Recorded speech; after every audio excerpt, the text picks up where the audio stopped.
सहनाववतु सहनौ भुनक्तु सह वीर्यं करवावहै तेजस्विनावधीतमस्तु मा विद्विषावहै। ओम शांति शांति शांति।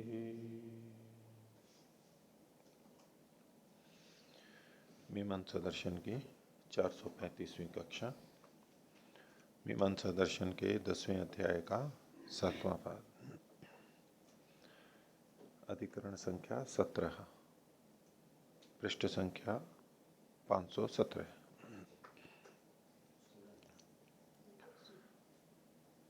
शीर्षक है विकृतौ उपदिष्टैः द्रव्य देवतादिभिः प्राकृत द्रव्य देवतादीनां बाधाधिकरणम।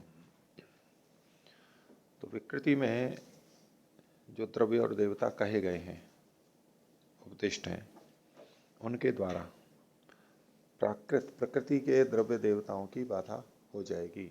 उससे संबंधित होगा तो वो बाधा हो जाएगी। वैसे तो सामान्य नियम है, पहले समझ ही रहे हैं, पर ये खासतौर से द्रव्य और देवता के लिए यहाँ पर नियम बनाया इन्होंने। ये सिद्धांत पक्ष है। 58वां सूत्र सिद्धांति का ही है, सर्वासाम गुणानाम अर्थवत्वात्, द की जगह व कर लीजिए, सर्वासाम गुणानाम अर्थवत्वात्, अब अलग कर दीजिए, ग्रहणम अप्रवृत्ते स्यात्। तो जितने भी गुण हैं उनके अर्थवान होने से, सार्थक होने से, प्रयोजन वाला होने से, इसमें देवता भी आ गए, इनके सार्थक होने से ग्रहणम, उनका ग्रहण होता है। विकृति में जो वाक्य है उसके द्वारा ग्रहण हो जाता है। अप्रवृत्ते स्यात्, अप्रवृत्ते सति स्यात्, अप्रवृत्ति मतलब अतिदेश वचन की अप्रवृत्ति होने पे वो आ नहीं पाएगा, तो इसलिए यही होगा। भाष्य, काम्या इष्टय श्रूयन्ते, कुछ काम्येष्टियां यहाँ पर इन्होंने लिखी हैं। विपरीत अल्पविराम में आग्नेयम अष्टाकपालम, क को हटा लीजिए, आग्नेयम अष्टाकपालम निर्वपेत रुक काम, प्रकाश की कामना वाला, अग्निशोमियम एकादश कपालम निर्वपेत क्षामावकम ब्रह्मवर्चस काम, इंद्रम एकादश कपालम निर्वपेत प्रजा काम इति। बंद कर लीजिए। तत्रैतेषु यागेषु अयम अर्थः सांशयिक, इसमें ये संदेह पैदा हो रहा है कि किम प्राकृतम द्रव्य देवतम निवर्तते, प्रकृति वाला द्रव्य देवता हट जाता है, उत न निवर्तते इति, अथवा नहीं हटता है। सर्वासाम एवं जातीय का नाम चोदनानाम उत्पन्नानाम द्रव्य देवतेन एव सहोत्पत्ति। इस प्रकार की जो ये काम्येष्टियां हैं, इनमें चोदना नाम उत्पन्ना नाम, यहाँ चोदना का मतलब विधि है, कथन जो है, तो जो उत्पन्न विधियां हैं उनके द्वारा द्रव्य देवतेन एव सह उत्पत्ति, द्रव्य और देवता के साथ ही इनकी उत्पत्ति होती है। जैसे कि ऊपर हम देख रहे हैं तो आग्नेयम अष्टाकपालम, तो अग्नि देवता भी है और अष्टाकपाल दोनों का हमें पता लग, द्रव्य और देवता दोनों का पता लग रहा है इन सब में, इन काम्येष्टियों में। तो इनकी चोदना नाम मतलब विधियों की, उत्पन्न हुई विधियों की द्रव्य और देवता के साथ ही उत्पत्ति होती है। तस्य उत्तर कालम चोदकः, और जो अतिदेश वचन है ये तो उसके बाद में वहां पर प्राप्त होगा। तस्मात् अगृहीत द्रव्य देवते चोदके ना, तो अतिदेश के द्वारा तो द्रव्य और देवता अगृहीत होते हैं। सूत्र में जो अप्रवृत्ते से आता है उसको, और विधि नहीं वह प्राप्त है, लेकिन ये विधि के द्वारा ही प्राप्त हो जाते हैं विकृति में। द्रव्य देवतम प्रति निराकांक्षे यागे अब अवशिष्टानि अंगानि चोदका प्रापयिष्यति। तो द्रव्य और देवता के प्रति जब निराकांक्ष हो गया है याग, किससे हो गया, विकृति में जो वचन है उनके द्वारा निराकांक्ष हो जाने पर वो तो नहीं आएंगे, लेकिन अवशिष्टानि अंगानि, अन्य अंगों को चोदक प्राप्त करा देगा। द्रव्य और देवता जो उद्धृत किए जा चुके हैं वो तो नहीं आएंगे प्रकृति से, लेकिन अन्य जो अंग हैं उनको चोदक यथावत प्राप्त करा देगा, अतिदेश हो जाएगा। अतः यदुक्तम, जैसा कि पहले कहा था, अग्रहणात् ग्रहणम इति, ये अग्रहणात्, ये पीछे 30वां सूत्र आया था, उसकी तरफ संकेत है यहाँ पर। तो अग्रहणात मतलब चोदके न अग्रहणात, और ग्रहण मतलब वाक्य न ग्रहणमिति, पीछे भी जो आया था, तद यह सिद्धम। तो वहां पर ये जो बात थी ये छठा पक्ष था, और छठा पक्ष वहां खंडित किया गया था, आठवां पक्ष सिद्ध हुआ था। तो वहां तो वो असिद्ध हुआ था उस प्रसंग में, लेकिन यहां पर वो सिद्ध हो रहा है। सिद्धांत वही है, वहां नहीं लग रहा था, यहां तो लगेगा द्रव्य और देवता के बारे में। तो उन्होंने कहा तद यह सिद्धम, यहां सिद्ध था, वहां सिद्ध नहीं था, वहां तो खंडित हो गया था, लेकिन वो ही बात यहां पर सिद्ध हो रही है, लागू हो रही है इस प्रसंग में। इस पर अब पूर्व पक्षी कहता है 59वां सूत्र, अधिकम स्याद इति चेत। अगर पूर्व पक्षी कहे कि अधिक भी हो जाए, विकृति में जो है वो भी हो जाएगा और अतिदेश भी प्राप्त हो जाएगा, तो इति चेत पश्यसि विधिना प्राप्तत्वाद अवशिष्टानि चोदक प्रापयिष्यति।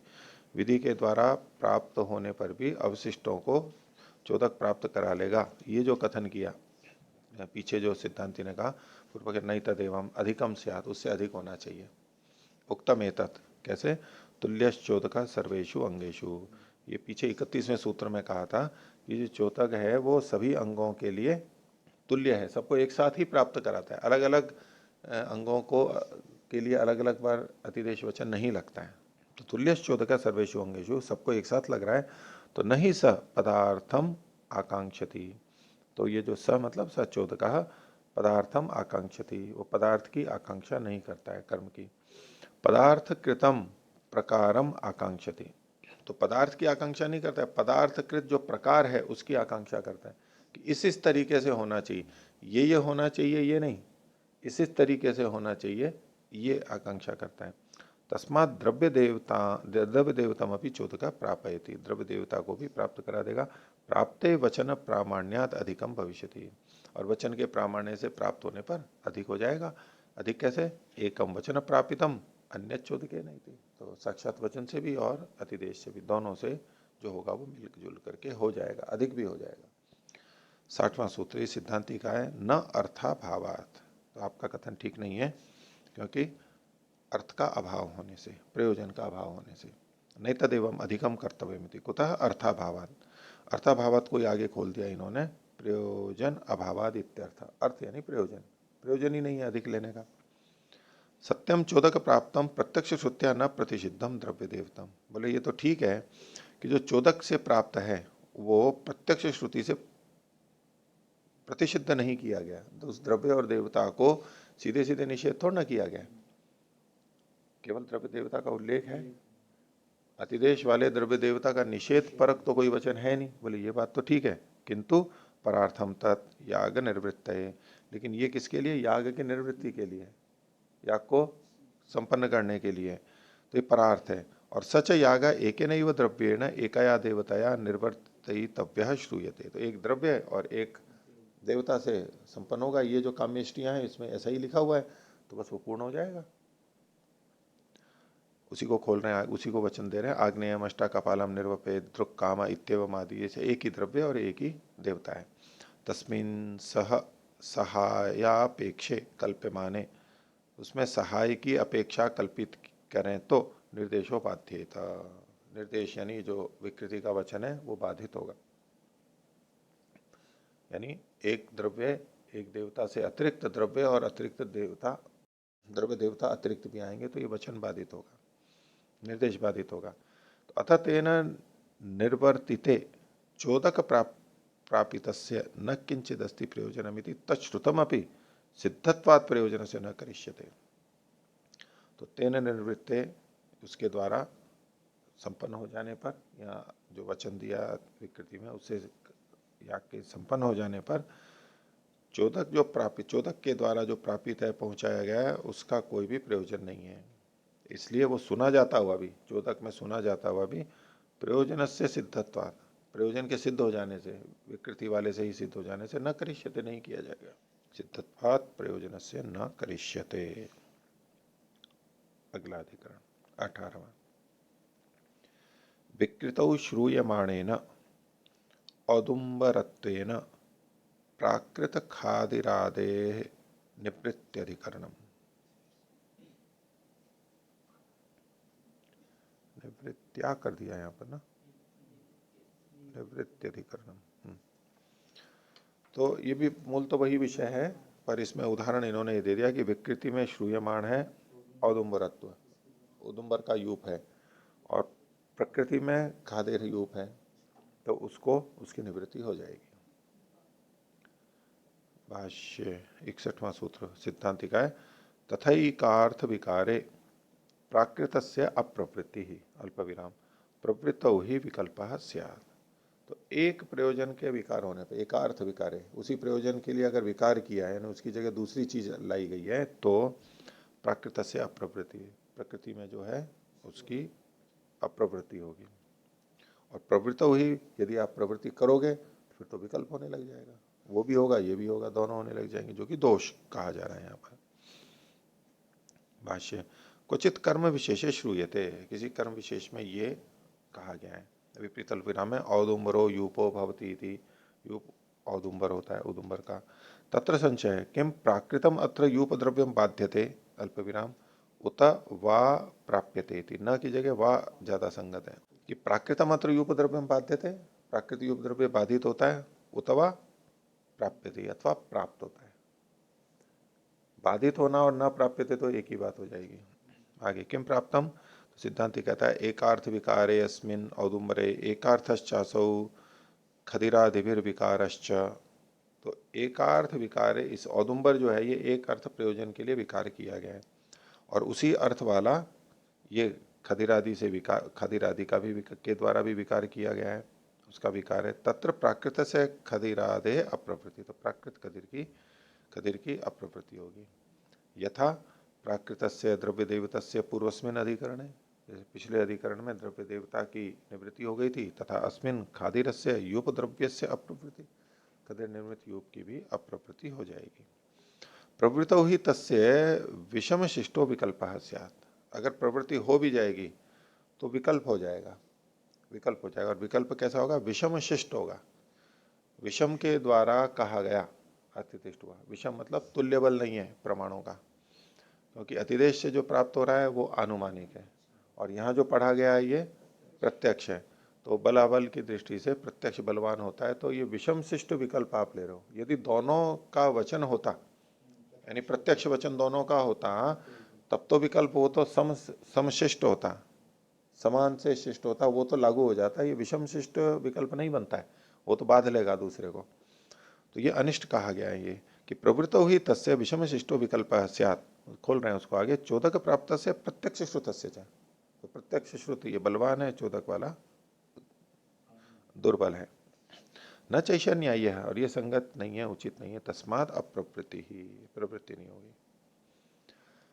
62वां सूत्र पूर्व पक्षी बोल रहा है, यावत श्रुति रीति चेत, बोले नहीं जैसा लिखा है वैसा हो जाए, इति चेत पश्यसी विकल्प सदोष है, विकल्प दोष वाला है तो चलो समुच्चय हो भाव, तो समुच्चय हो जाएगा, विकल्प तो नहीं समुच्चय कैसे, उभयस्मिन सह नियुज्यताम पशु, दोनों यूपों को पास में ला करके और दोनों से मिला करके उसी पशु को बांध लेंगे, रस्सी दोनों को इकट्ठी बांध देंगे, तथा चोदक अनुग्रह भविष्य थी, चोदक का भी अनुग्रह हो जाएगा। शास्त्र की बहुत चिंता करता है ना ये, इसके मन में बैठा दिया गया है कि शास्त्र का आदर करना चाहिए, तो खूब आदर करता है ये। तो 63 न प्रकृत अशब्दत्वा, तो ये सिद्धांति उसका खंडन कर रहा है कि नहीं, क्योंकि प्रकृति में ऐसा कोई शब्द नहीं होता कि वो मिला करके कर दे, इसके लिए कोई शब्द नहीं मिलता है। नहीं तदेवम केवले ही औदुम्बरे नियोजनम श्रूयते, प्रकृति में क्या है, अकेले में बांधा जा रहा है। केवले च खादिरे प्रकृतौ, केवले च खादिरे प्रकृतौ होगा ये, खदिर जो है ना प्रकृति, इसमें केवले औदुम्बरे नियोजनम ये विकृति में है, और खादिर में प्रकृति में, प्रकृतौ खादिरे बदनाती थी, इसको विपरीत अल्पविराम में लीजिए, खादिरे बदनाती थी। तो उभयस्मिंश्च बंधन द्रव्य न प्राकृतम वाक्यम न च प्रत्यक्ष श्रुतम, तो इसमें बंधन द्रव्य में न तो प्राकृत वाक्य है न प्रत्यक्ष श्रुत है।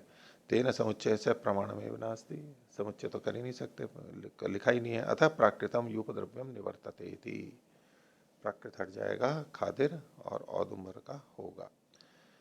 आगे 19वां अधिकरण, सौमा रौद्रादि यागे, इसमें दई लिखा हुआ है, इसको दी कर लीजिए, सौमा रौद्रादि यागे, श्रूयमाणैः शुक्लादि गुण विशिष्ट व्रीहिभिः प्राकृत यवानाम निवृत्त्यधिकरणम।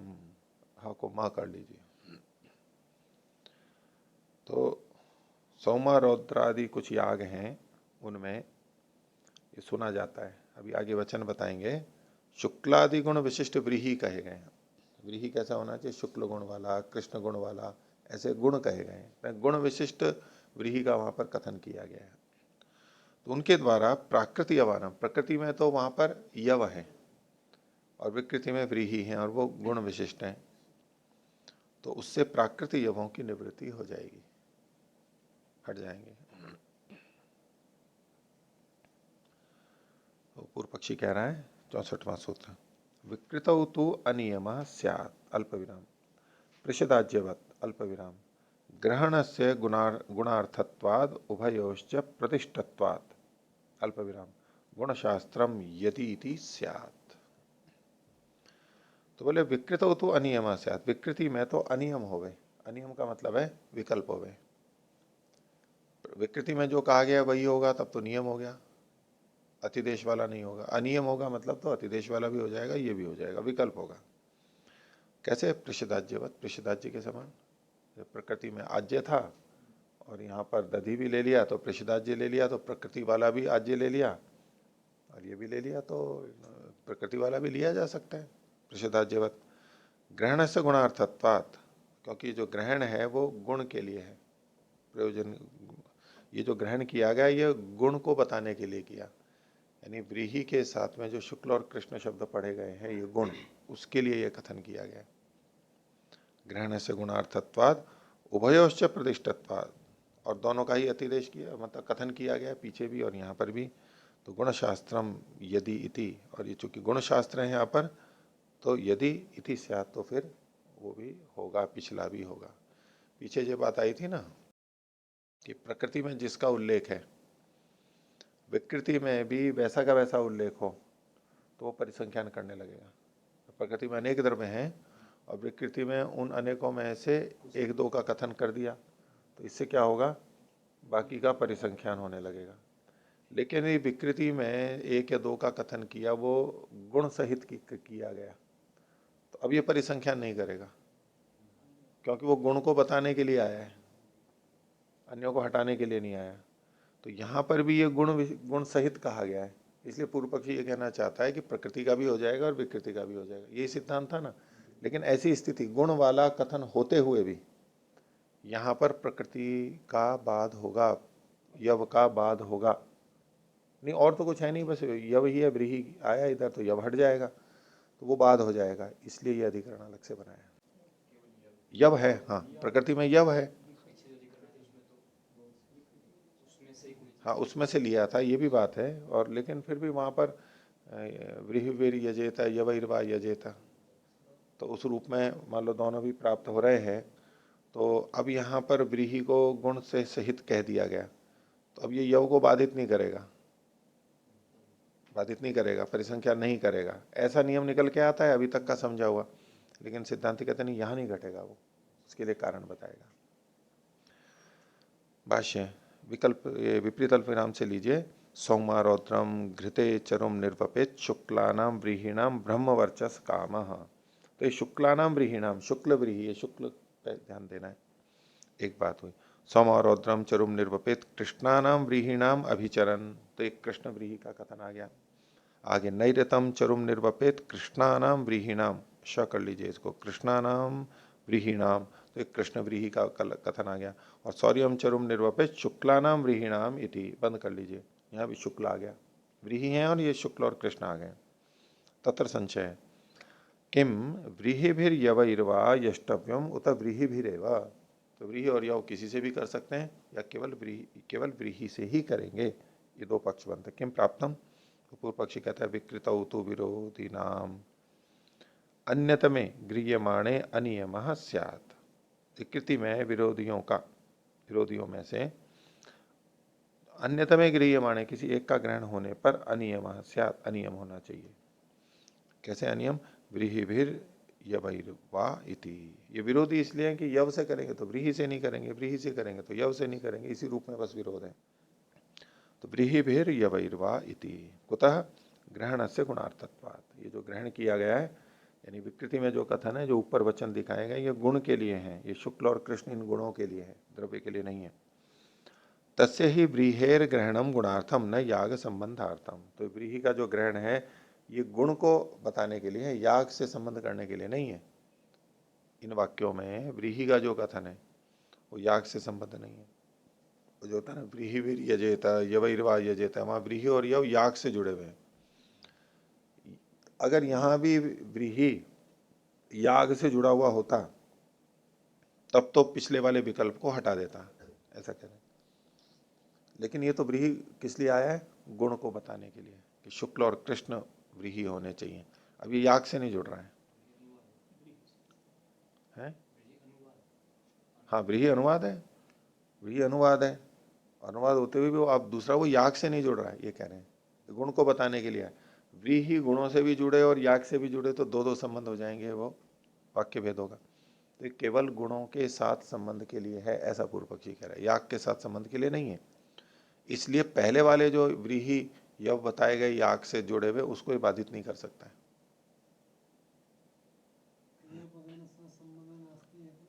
ये हाँ हाँ, क्रियापद से संबंध नहीं है, ये तो गुण से के साथ जुड़ रहा है, गुण को बताने के लिए आया है यहाँ पर। तो इसकी थोड़ी और चर्चा कर रहे हैं ये आगे।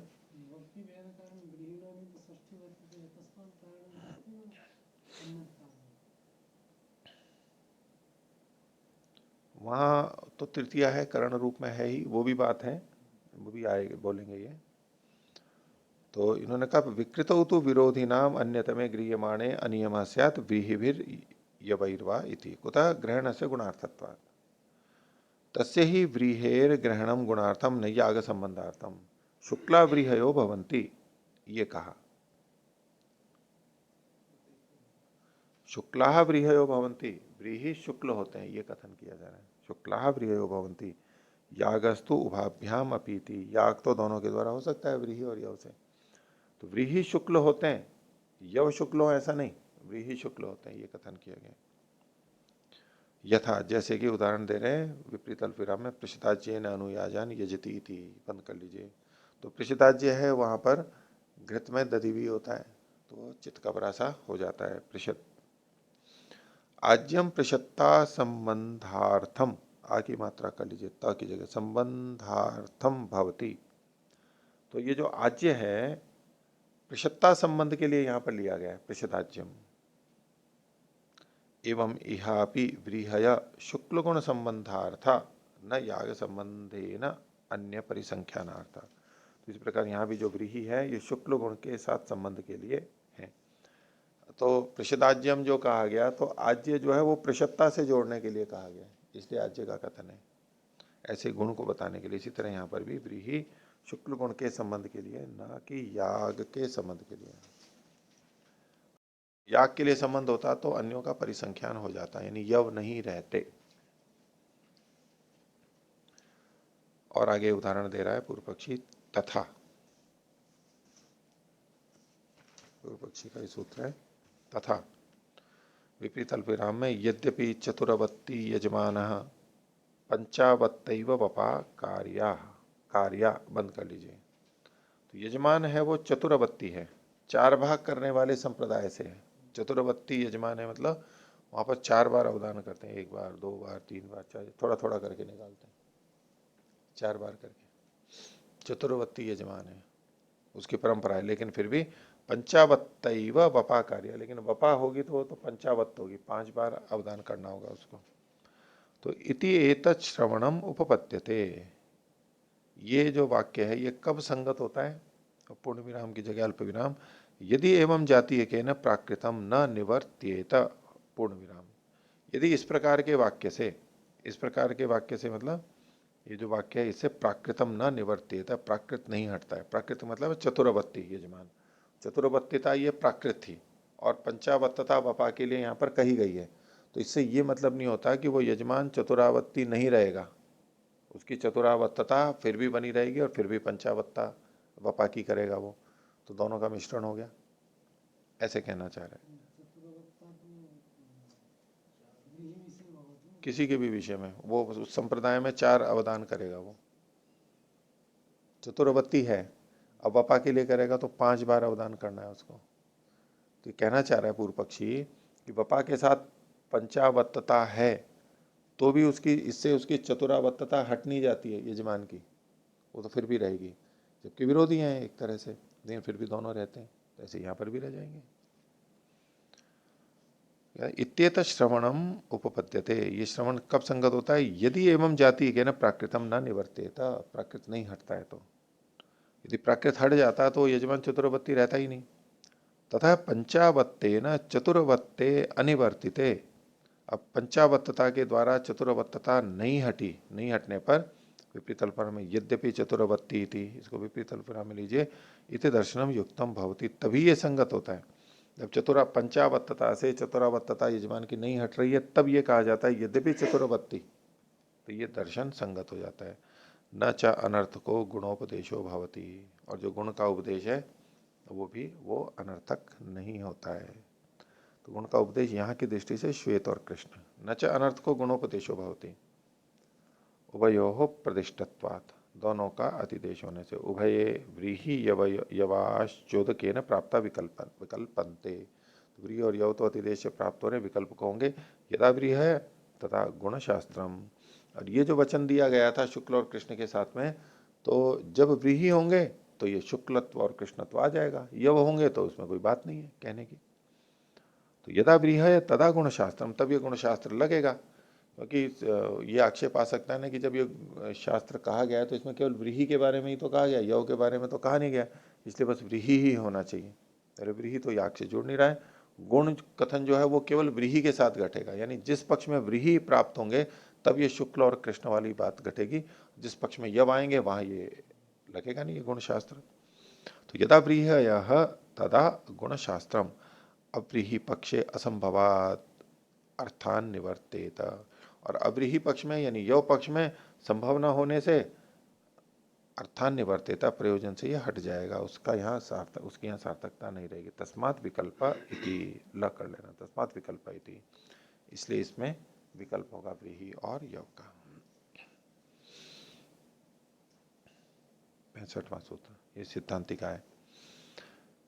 ऐकार्थ्याद्वा नियम्येत श्रुतितो विशिष्टत्वात्, एक प्रयोजन वाला होने से यह नियमन होना चाहिए, और यहाँ पर जो अतिदेश है वो हटेगा, क्योंकि विकृति में जो है श्रुति तो विशिष्टत्व, तो श्रुति से वो विशिष्ट हो चुका है, कथन हो गया, इसलिए वही रहेगा।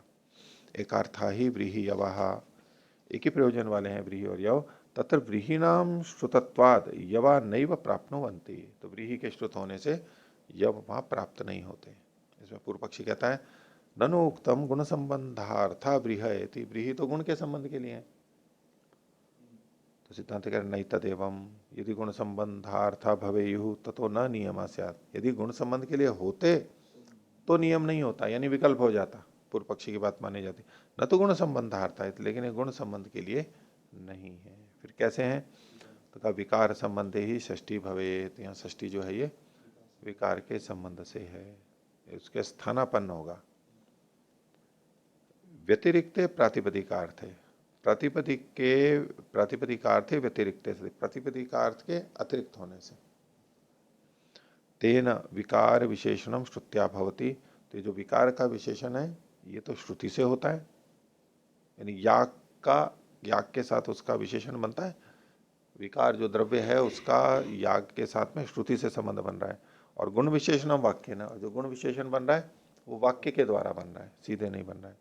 और श्रुतिश्च वाक्यात बलीयसी, श्रुति से, श्रुति जो है वो वाक्य से बलवती होती है। तस्मात् श्रुत्या व्रीहयो यागेन संबध्यमाना समानार्थान यवान निवर्तयेयुः, तो इसलिए व्रीहि जो है श्रुति से याग के साथ जुड़ते हुए समान अर्थ को, समान अर्थ वाले, समान प्रयोजन वाले जो यव हैं उनको हटा देंगे। 66वां सिद्धांति का है विरोधित्वाच लोकवत, और विरोधी होने से भी हट जाएगा, जैसे कि लोक में होता है, तो विरोधिनश्चैते, आपस में विरोधी है। कथम, यही एकस्मिन् कार्ये विकल्पेन साधकाः श्रूयन्ते ते परस्परेण विरोधिनो भवन्ति, जो ही किसी एक कार्य में विकल्प से साधक होते हैं, ये परस्पर विरोधी हो जाते हैं। विरोधी नाम च न सह प्रवृत्ति होती, विरोधी होते हैं उनके साथ साथ प्रवृत्ति नहीं होती है। लोकवत यथा विपरीत अल्पविराम में मत्स्यान्न पैसा समष्णि यादिति, मछली को दूध के साथ में नहीं खाना चाहिए। आयुर्वेद में भी निषेध है ना, विरुद्धाहार में आता है वो। यद्यपि सगुणा मत्स्या भवंती, नहीं दूध के साथ नहीं, दूध के साथ विरोध है जो खाते हैं। हाँ, जो खाते हैं उनके प्रसंग में है कि भाई मछली को दूध के साथ में नहीं खाना चाहिए, विरोध है। और बंगाल वगैरह में जहाँ ये प्रयोग भी किया जाता है तो त्वचा के रोग बहुत ज्यादा होते हैं वहां पर, कुष्ठ भी बहुत होता है, अन्य भी त्वचा के रोग ज्यादा होते हैं। इसी तरह से, हाँ, इसी तरह से गुजरात में भी त्वचा के रोग ज्यादा होते हैं। वहां पर वो मतलब दूध के साथ में कढ़ी भी होती है और फिर खीर भी होती है, और नमक और खट्टा गुजरात में नहीं ज्यादा प्रचलित है। इधर फिर भी थोड़ा ध्यान रखते हैं उत्तर भारत में, लेकिन गुजरात में ज्यादा है इसका। हाँ, हाँ कढ़ी भी करते हैं, और रात को भोजन के बाद में दूध पीते हैं इतना सा, वो छोटी कटोरी रहती है। रोटली शाम को रोटली बनती है, यानी बाजरे की बनाते हैं, रोटली बोलते हैं उसको। छोटी छोटी बाजरे की रोटी बनती है, कढ़ी रहेगी, और फिर उसके साथ छाछ भी रह जाती है और दूध भी रहता है। थोड़ा ही पीते हैं लेकिन दूध पीते हैं वहां पर, छोटी छोटी सी होती है। अच्छा, वहाँ चाय भी पीते हैं ना, तो आजकल ये इतने इतने से वो प्लास्टिक के कप आते, इतने इतने से। पहले वो आते थे तो वो सब कहते थे अर्धी अर्धी, ऐसे बोलते हैं दुकानों पे जाके, कहते हैं ना चाय कहते हैं अर्धी। और पूरी भी लेते हैं तो दो तीन जने होते हैं, थोड़ा ये उसके साथ खाली कप वगैरह लाते ही हैं, वो देने वाला एक गिलास लाएगा। अपने यहाँ तो इधर तो वो जो भी चाय दूध पीते तो भर के पीते हैं। हो गया है पर, लेकिन प्राय करके थोड़ा सा इधर ज्यादा ही पिया जाता था। अब वो मतलब इतना सा वैसे एक या दो घूंट बस उसमें। अब वो भी बस एक, बस पता नहीं क्यों एक बस मुंह में डालनी है। तो वो आते हैं और उसको यूं यूं बांट बूट करके पीते हैं। बांट के पीने में प्रेम ज्यादा आता है, भले ही थोड़ा थोड़ा होता है, थोड़ा थोड़ा पीते हैं। अपने यहाँ तो ज्यादा ज्यादा पीते हैं तो उसमें से काटना नहीं चाहता है कोई भी। यूं तो कहते हैं हाँ इसके लिए भी एक गिलास भर के लेके आओ, यूं तो प्रेम जताते हैं, लेकिन वो उसमें से काट के अर्धी अर्धी देते हैं ना, तो जैसे अपने दिल को काट करके दे रहे हो दूसरे को, तो उसमें ज्यादा प्रेम प्रकट होता है। छोटा छोटा सा लेते हैं वो। रोटी भी बहुत छोटी छोटी बनती है, और ऐसे सब्जियों की कटोरियां भी छोटी छोटी होती है, वो कई होती है वहां पर। महाराष्ट्र में भी ऐसा ही होता है, छत्तीसगढ़ में भी इतनी इतनी सी रखते हैं, बिल्कुल इतनी इतनी सी, एक दो गज से ही आए बस उसमें, क्योंकि वो कई सब्जियां बनाते हैं इसलिए वो छोटी छोटी रखते हैं। अब यहाँ एक ही रखते हैं या दो ही रखते हैं तो कटोरा तो बड़ा ही रखेंगे। और इधर खीर का कटोरा होता है ना, तो इतना सा रखो ना तो वो माने खीर का कटोरा तो बड़ा ही होना चाहिए, छोटे में नहीं। सब्जी वाली कटोरी में खीर नहीं दे सकते। वो कटोरा ही होता है। वहां उस छोटी में खीर भी आएगी तो इतने से में ही खीर आएगी, सब्जी की तरह से।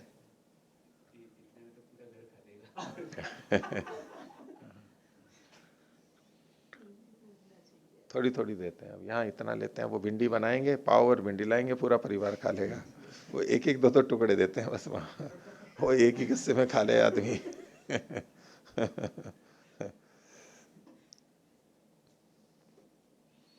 हाँ, तो ये क्या है कि यथा मत्स्या न पैसा समझनियात, मछली को दूध के साथ नहीं खाना चाहिए। यद्यपि सगुणा मत्स्या भवंती, यद्यपि मछलियां जो हैं गुण वाली तो होती है, दूध तो गुण वाला है ही, मछली भी गुण वाली होती है, उसमें भी गुण होती है। निर्गुण तो कोई चीज ही नहीं है स्वामी जी, वैशेषिक दर्शन है। हाँ, अभिसंधि होते हैं ना दोनों, मतलब स्रोतों को रोकने वाले होते हैं। गुरु होते हैं और ये बहुत अभिसंधि होते हैं, दोनों को मिला करके बहुत मतलब स्रोतरोध बहुत करते हैं, रुकावट डालते हैं, ऐसा उसमें लिखा हुआ है। सगुणा मत्स्या भवंती तथापि पैसा स न समस्यन्ते, दूध के साथ फिर भी नहीं खाए जाते। तस्मात् सगुणा अपि व्रीहयो यवान निवर्तयन्त्येव, यवान निवर्तयन्त्येव, आकी माता, इसलिए सगुण होते हुए भी व्रीहि जो है वो यव व्रीहि जो है वो यवों को हटा देते हैं। आगे 67वां सूत्र, क्रतोश्च तद्गुणत्वात्। बोले ये भी सिद्धांति का ही है, जो क्रतु है वो उस गुण वाला होने से। पूर्व पक्षी कह रहा है यदि व्रीहि नाम विकारेण संबंध, को न कर लेना, संबंध, यदि व्रीहि का विकार के साथ में संबंध हो, कथम ऐशाम गुणे नापि संबंधो भविष्यति। सिद्धांति ने क्या किया था, व्रीहि का विकार मतलब यहाँ पर विकृति, विकृति जो कर्म है उससे साथ संबंध जोड़ लिया ना। पूर्व पक्षी तो गुण के साथ में जोड़ रहा था, ये विकृति कर्म से, उसने कहा कि व्रीहि कार्य उससे क्रिया से जोड़ दिया था इसने। तो पूर्व पक्षी कह रहा है यदि व्रीहि नाम विकारेण संबंध, आप जिस तरह व्रीहि का विकार यानी विकृति आग से संबंध कर रहे हो, तो कथम ऐसा गुणे ना भी संबंधो भविष्यति, गुण के साथ कैसे जुड़ जाएंगे, दो दो हो जाएंगे। तो उत्तर सिद्धांति दे रहा अत्रोच्यते नैवेशाम गुणेन संबंध श्रुत्या वाक्य न वा। बोले इनका मतलब व्रीहि का गुण के साथ संबंध न तो श्रुति से है ना वाक्य से है। गुणों का व्रीहि के साथ में संबंध न श्रुति से है न वाक्य से है। ना भी गुण से व्रीहि भी, और न ही गुण का व्रीहि के साथ में संबंध है वाक्य से या तो श्रुति से। तो कथम तरही, बोले क्रतोस्तद गुणत्वात्, ये सूत्र है ये, क्रतोस्तद गुणत्वात् खोल रहे हैं उसके, क्रतुरयम शुक्ल गुण श्रूयते कृष्ण गुणश्च, शुक्ल और कृष्ण गुण वाला क्रतु यानी याग सुना जा रहा है अरुणा न्याय की तरह से। मतलब ये सारे के सारे उससे क्रिया से याग से जुड़ रहे हैं। तो व्रीहि भी याग से जुड़ रहा है और शुक्लत्व कृष्णत्व भी याग से जुड़ रहा है। तत्र एक वाक्यत्वाद एकस्मिन क्रतौ अर्थेन द्रव्य गुणों संपद्येते। तो वहां एक वाक्यता होने से एक ही क्रतु में अर्थेन यानी प्रयोजनवशात द्रव्य और गुण भी संबद्ध हो जाते हैं। तेना अर्थ भेदो भी परिहृतो भवति, तो इससे प्रयोजन भेद भी परिहृत हो जाता है। कोई ये भी प्रयोजन वो भी प्रयोजन वाक्य का नहीं, प्रयोजन भेद निवृत्त हो जाता है।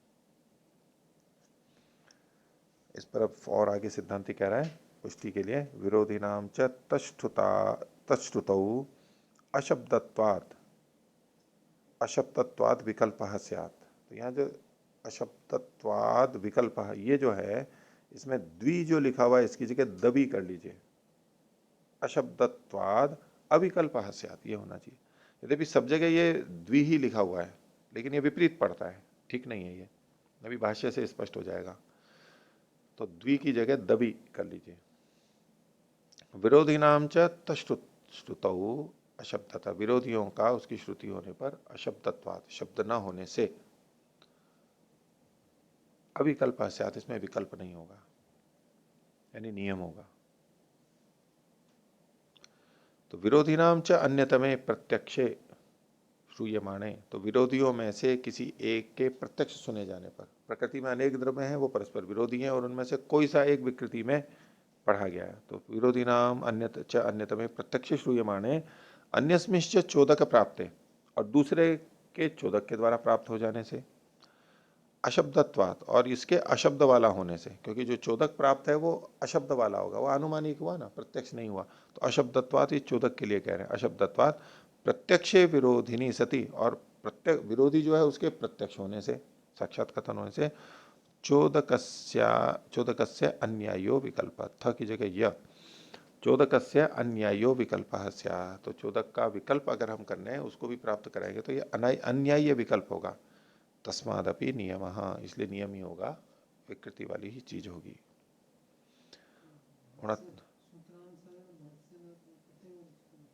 नहीं, न्यायो विकल्प स्यात्, चोदकस्य अन्यायो विकल्प स्यात्। तो नहीं, तो सूत्र में अविकल्प अन्याय नहीं लिखा है ना, तो अशब्दत्वाद अविकल्प स्यात् ये होना चाहिए, अविकल्प होना चाहिए। विकल्प का विधान थोड़ा ना कर रहा है ये, सिद्धांति है तो दबी ठीक है।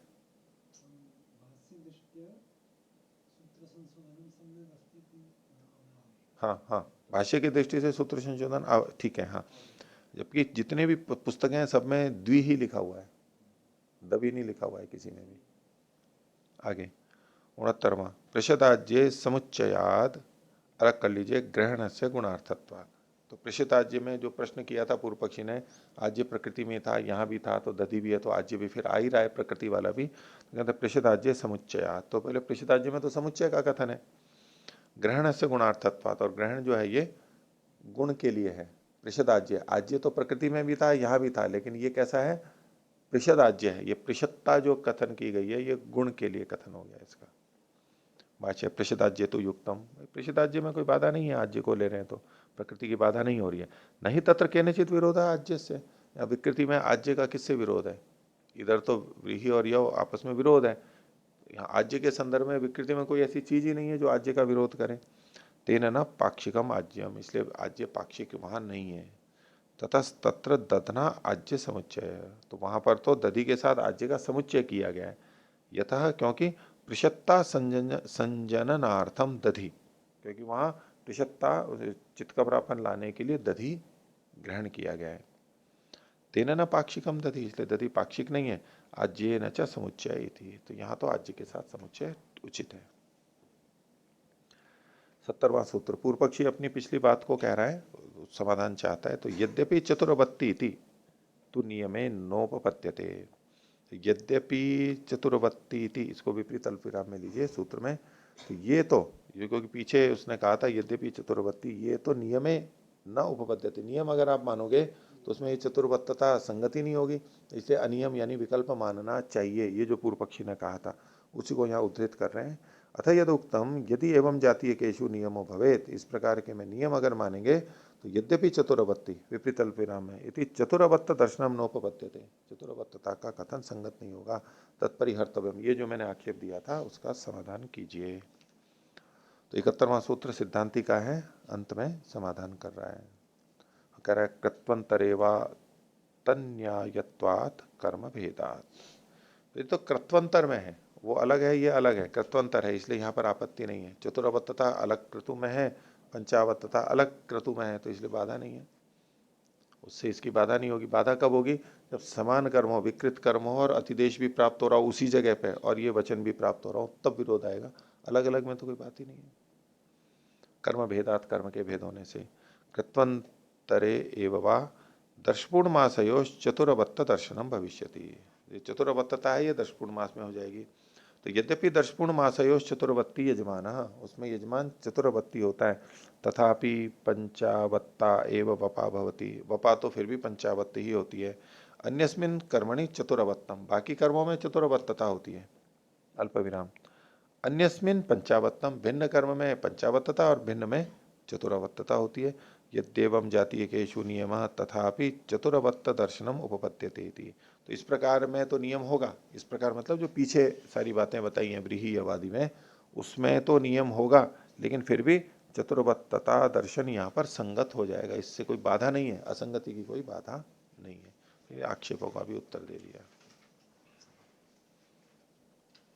अगला 20वां अधिकरण, अग्निशोमीय पशु हृदयाद्यंगेष्वपि पंचावदानाधिकरणम, तो अग्निशोमीय पशु में जो हृदयादि अंग है उसमें भी पंचावदानता का अधिकरण है, उसमें भी पंचावत्तता होनी चाहिए। सामान्यतः व्यवधान का कथन है, द्विअवदान का कथन है, उसकी अपेक्षा से यहाँ पंचावत्तता होनी चाहिए, इसको सिद्ध करेगा सिद्धांति। 72वां सूत्र, यथा श्रुति चेत, श्रुति इति चेत, पूर्व पक्षी कह रहा है कि जैसी श्रुति है वैसा करना चाहिए पिछले के अनुसार। तो अस्थि ज्योतिष्टो में पशुरग्निशोमिय, विपरीत अल्पविराम में लीजिए आगे, यो दीक्षितो यदग्निशोमियम पशुम आलभते इति बंद कर लीजिए। तत्रेदम आमनायते, विपरीत अल्पविराम में यद्यपि चतुर्वत्ती यजमान पंचावत्तैव वपा कार्येति बंद कर लीजिए, वो पीछे वाला ही वाक्य है। तो कहते हैं तत्रैषु अर्थ संशयिका किम वपाया श्रूयमाणम पंचावत्तम अंगापूर्वे चतुरावत्तम निवर्तयति उतर न इति, बोले वपा का पक्की पंचावत्तता सुनी जाती हुई, जिस वचन में कहा पंचावत्तैव वपा कार्येति, तो वपा की पंचावत्ता सुनी जाती हुई अंगापूर्वे, अंगापूर्व में, ऐसे अपूर्व अंगों में, ऐसे अंग जो प्रकृति में नहीं थे लेकिन विकृति में है, अपूर्व अंग जो है पहली बार जो अंग आए विकृति में, उनमें चतुरावत्तम निवर्तयति, चतुरावत्तता को हटा देगी, उतरनायति अथवा नहीं हटाएगी। प्रकृति में जो चीजें चतुरावत्त थी ठीक है वो हो जाएंगी, यहाँ पंचावत्तता कही गई तो विकृति में वपा के अतिरिक्त जो द्रव्य हैं उनमें जो नए अंग हैं, अपूर्व अंग हैं, उनमें पंचावत्तता रहेगी या चतुरावत्तता रहेगी, ये प्रश्न है। तो इन्होंने कहा किम बपाया श्रूयमाणम पंचावत्तम अंगा पूर्वे चतुरवत्तम निवर्तयति, चतुरावत्तता को हटा देगी, यानी बाकी सारे के सारे जो नए अपूर्व अंग हैं, जितने भी अपूर्व अंग हैं, उनमें भी पंचावत्तता ही होगी, चतुरावत्तता नहीं होगी। उतना ही थी, अथवा चतुरावत्तता को नहीं हटाएगा यानी चतुरावत्तता होगी, पंचावत्तता लागू नहीं होगी। ये दो पक्ष हैं। पूर्व पक्षी किम प्राप्तम इति चेत संशय, तो बोले न इति संशय, इसमें कोई संशय की बात नहीं है। कुतः यस्मिन श्रूयते पंचावत्तम तत्रैव चतुर्वत्तम निवर्तयति नान्यत्र, तो जिसमें पंचावत्तता कही गई है यानी वपा में, वहीं पर ही चतुरावत्तता हटेगी। बाकी और चीजों में जो भले ही अपूर्व अंग है, उनमें चतुरावत्तता नहीं हटेगी। नान्यत्र यथा कृत्वंतरे न निवर्तयति एवं अंगा पूर्वेश्वपि पंचावत्त श्रुतिर न निवर्तयितुम अर्हति, तो जैसे कृत्वंतरों में नहीं हटती है, या पंचावत्तता यहाँ है तो अन्य कृत्वंतरों में नहीं हटती है, यहीं का ही है यहीं घटेगी, यहीं हटती है चतुरावत्तता। तो ऐसे ही अंगापूर्व में भी जो अपूर्व अंग है वहां भी, तो जिस अंग में पंचावत्तता है उसी में केवल चतुरावत्तता हटेगी, बाकी सब में नहीं हटेगी। तो पंचावत्त श्रुतिर न निवर्तयितुम अर्हति, किसको नहीं हटाएगी? चतुरावत्तता को नहीं हटाएगी ये। इस पर सिद्धांति कहता है 73वां सूत्र, न चोदनैकत्वात्, बोले ऐसा नहीं है, क्योंकि एक ही ये कथन है, चोदना है, एका ही ऐसा चोदना क्या है? विपरीत विराम में यो दीक्षितो यदग्नि सोमियम पशुमा लभते इति, एक हो गया कथन। तत्र प्रकरण है पंचावत्तम श्रुतम, और इसी प्रकरण में ये पंचावत्तता का वचन भी आया है, जो ऊपर कह चुके हैं। अतः प्रकरणाद अंगा पूर्वे भविष्यति, तो ये प्रकरण का होने से, ये जो अग्निशोमीय पशु का प्रसंग है, तो यहां पर प्रकरण से ये सभी अंगों में हो जाएगा। सिद्धांति कह रहा है जितने भी अपूर्व अंग हैं उन सब में पंचावत्तता आ जाएगी। वहां केवल वपा का ही कथन नहीं, प्रकरण तो अग्निशोमीय पशु का है, अब उसमें वपा के लिए पंचावत्तता कह दी है, तो प्रथम दृष्टया हमारे को यही तो लगेगा ना कि वपा के लिए पंचावत्तता है, अन्य जो अंगापूर्व है उसमें पंचावत्तता नहीं होगी। सिद्धांत कह रहा नहीं, अन्य अंगों में भी पंचावत्तता होगी। कैसे होगी वो अभी सिद्ध करेगा। तो प्रकरण से बाकी सब में पंचावत्तता होगी। तो पूर्व पक्षी कह रहा है आह ननु वाक्याद वपायाम भवितुमर्हति, बोलिए पंचावत्तता वाक्य से केवल वपा में ही हो सकती है, औरों में तो नहीं हो सकती। तो सिद्धांत कह रहा है नित्युच्यते, ऐसा नहीं है। बोले वपा ही द्रव्यम, बोले वपा तो द्रव्य है एक, ठीक है, वपा एक द्रव्य है। न तत्संबंधे प्रयोजनम अस्ति, इस पंचावत्तता का द्रव्य के साथ कोई संबंध नहीं है। न तत्संबंधे प्रयोजनम अस्ति, द्रव्य के साथ में पंचावत्तता का संबंध नहीं है।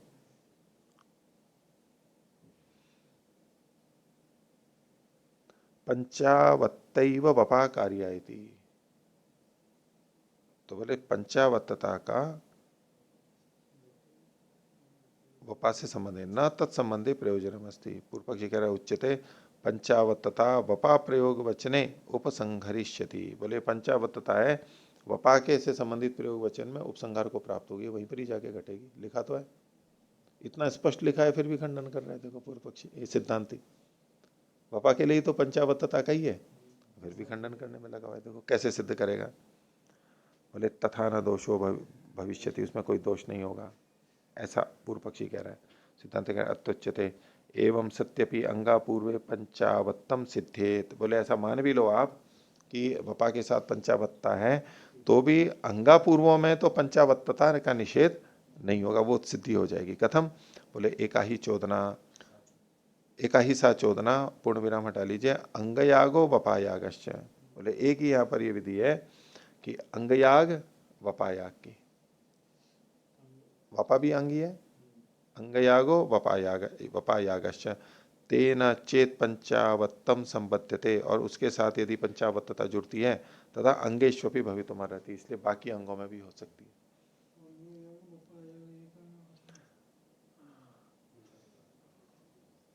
एका ही सा चोदना अंगयागो वपायागश्च, मैं इसको एक मान करके चल रहा हूँ कि जो वपा याग है, तो वपा को लेके कहता ना, वपा एक उसका अंग हो गया, अंग याग है, अंगयाग है, एका ही सा चोदना अंगयागो वपायागश्च। अंगयाग है और वपायाग है, चोदना तो एक ही है, उसी से अंगयाग भी होगा और उसी से वपायाग भी होगा, भिन्न भिन्न हो गए। तो वपायाग भी हो रहा है उसी चोदना से और अंगयाग भी हो रहा है, तो वो बात अंगयाग में भी लगनी चाहिए, अपूर्व अंगों में भी लगनी चाहिए पंचावत्तता, केवल वपा में ही नहीं लगनी चाहिए, ऐसा कह रहे हैं। तो इसमें पूर्व पक्षी कह रहा है ननु च वपा संबंधाद वपा एव पंचावत्तानंगानी इति, बोले वपा के साथ संबंध होने से ये पंचावत्ता केवल उसी से जुड़ेगी, न अंगानी इति, वपा ही पंचावत्ता होती है, न अंगानी थी, अंगानी अंग नहीं हो गए। तो इस पे सिद्धांति कह रहे हैं नहीं तदेवम वचनम, बोले यहाँ ये थोड़ा ना कहा है वपैव पंचवत्ते थी, वपैव वपा एव पंचवत्ते थी, ऐसा थोड़ा ना, एवकार का प्रयोग जो व्याकरण वाला है स्वामी जी, क्या लिखा है यहाँ पर पंचवत्तैव वपा कार्या, तो बोले यहाँ ऐसा थोड़ा ना कहा है वपैव पंचवत्ते थी, वपा ही पंचावत्त होगी, ऐसा थोड़ा ना कहा गया है।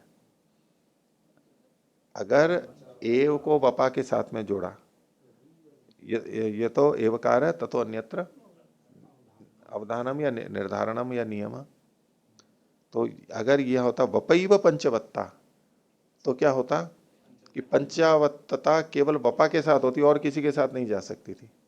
अब वपा तो खुली भी है, पंचावत्तता बंधती, पर यह ऐसा थोड़ा ना लिखा हुआ है पंचावत्ता एव वपा, पंचावत्तैव वपा, तो एव तो वपा पंचावत्तता के साथ में जुड़ा हुआ है, बंधेगा कौन वपा, वपा पंचावत्त ही होगी, लेकिन अन्य पंचावत्त नहीं होंगे, इसका निषेध थोड़ा ना हो रहा है इससे।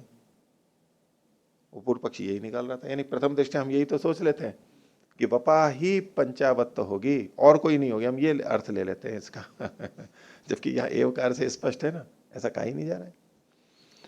तो कहा नहीं तदेवं वचनम वपैव पंचवत्ते थी, बोले कथम तरी पंचवत्तैव वपाई थी, ये कथन है यहाँ तो पंचवत्ता पंचवत्तैव वपा, तो बंधेगा कौन, वपा बंधेगी, कि वपा में पंचावत्तता ही होगी, चतुरावत्तता नहीं हो सकती वपा में, बस इतना कह रहा है। लेकिन बाकी द्रव्यों में पंचावत्तता नहीं होगी, इसका निषेध थोड़ा निकल रहा है यहाँ से, पंचावत्तता खुली भी है अभी, वो कहीं भी जा सकती है। तो वही कह रहे हैं यथा एवकार करणम ततो अन्यत्र अवधारणम, जहाँ एवकार है उससे भिन्न जगह अवधारण यानी नियमन होता है। न च अविशेषेण या पंचा, हाँ पंचा पंचावत्त प्राप्ति सा शक्या वपा संबंधे न निवर्तितुम, तो बोले जो अविशेषण अविशेष के रूप में जो पंचावत्त की प्राप्ति हो रही है वह वपा के संबंध से हट नहीं सकती है, पंचावत्त की प्राप्ति अविशेष रूप से हो रही है, तो वो वपा के संबंध से हट नहीं सकती है। निवर्तक से शब्द से अभावात, क्योंकि हटाने वाला नियम ही कोई शब्द ही नहीं है, जो अन्यों की पंचावत्तता को हटाए इसके लिए कोई शब्द ही नहीं कहा गया है। तस्मात अंगेशु न चतुरवत्तम, इसलिए जो अन्न है अंग है, यानी जो अपूर्व अंग है विकृति में, वो चतुरवत्त नहीं होंगे। अपिच एवं जातीय केशु अंगेशु पंचावत्ते ज्ञाते तथो अपराध चोदना, तो बोले इस प्रकार से, ये मतलब पुष्टि के लिए लिंग बता रहा है ये संकेत, कि एवं जातीय केशु अंगेशु पंचावत्ते जाते, जब पता लगा इस प्रकार के अंगों में, यानी जो अपूर्व अंग हैं विकृति के, उनमें पंचावत्ता हमें पता लग गई, ततो अपरा चोदना, तब ये दूसरे कथन जो है वो सार्थक होता है। अपरा चोदना ये सार्थक होता है, अध्याय कर लेंगे। कौन सी दूसरी चोदना, वो आगे कह रहे हैं तानी द्विर अवद्यती थी, उनको दो दो करके अवधान करता है, द्विर अवद्यति दो दो करके अवधान करता है, ये कथन तभी संगत होगा। इसको विपरीत अल्पविराम में लीजिए, तानी द्विर अवद्यति, आगे वपा ग्रहणम तत्र हविर लक्षणार्थम प्राथम्याद अवसर प्राप्तम श्रूयते, तो ये जो वपा का ग्रहण है ये तो हवि के लक्षणार्थ है, उपलक्षण मात्र है सभी हवियों का। क्यों, क्योंकि एक तो उसकी प्रथमता है और अवसर प्राप्त है, इसलिए उसका नाम ले दिया गया है, केवल उसी के लिए नहीं कहा जा रहा है। विदित सिते ही तस्मिन वाक्य भेद प्रसंग, और अगर इसको विधि मानी जाएगी, मतलब उसके वपा ग्रहण की भी विधि मानी जाएगी, कि अभी तो वपा ग्रहण केवल उपलक्षण के लिए हो गया, हवि के लक्षण के लिए, अब इसकी विधि नहीं की जा रही है, ये वपा ही ऐसी हो, विधि नहीं की जा रही है, उपलक्षण मात्र है। यानी अनुवाद मात्र है, जो हवियां थी उसका उपलक्षण अनुवाद के रूप में है। तो विधित्सिते ही तस्मिन, अगर वपा का कथन भी आप विधि के रूप में मानोगे तो वाक्य भेद प्रसंग वाक्य भेद आएगा।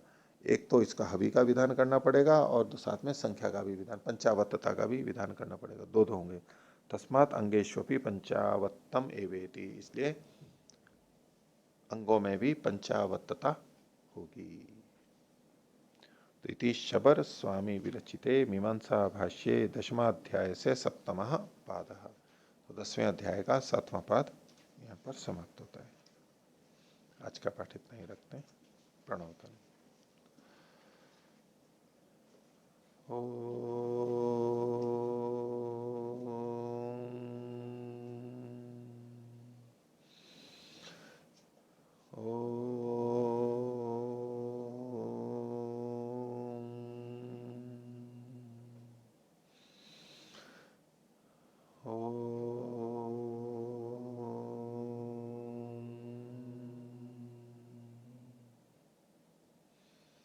सभी को सदर अभिवादन। ओम